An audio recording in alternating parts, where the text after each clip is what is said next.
Bangunan sekolah SDN 2 Citanglar yang terletak di Kampung Pangsor, Desa Citanglar, Kecamatan Surade, Kabupaten Sukabumi mengalami ambruk. Ambruknya bangunan sekolah yang menimpa satu kelas itu terjadi pada hari kemarin sekitar pukul 13.00 waktu Indonesia Barat.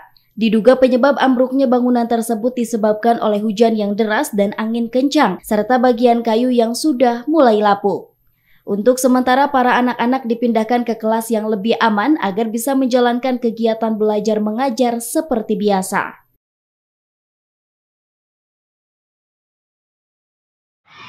Mengenai kejadian sekolah tersebut, itu adalah hanya kejadiannya sekitar setengah dua. Hari Senin ya, hari Senin kejadiannya gitu. Di guru-guru udah pada bubar, udah pada pulang, anak-anak udah pulang duluan. Ya.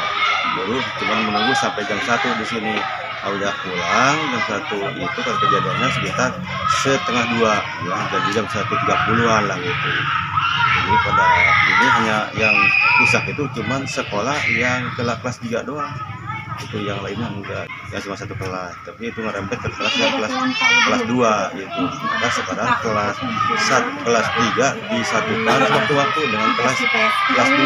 Nah sekarang karena kelas 2 terlalu banyak, maka dipindahkan di ruangan yang kecil gitu, dibikin di trotoarnya gitu. Makanya untuk selanjutnya nanti mau diatur lagi, ya untuk sementara hanya itu doang gitu ya. Harapannya ini ingin dibantu mohon secepatnya untuk dibangun kembali.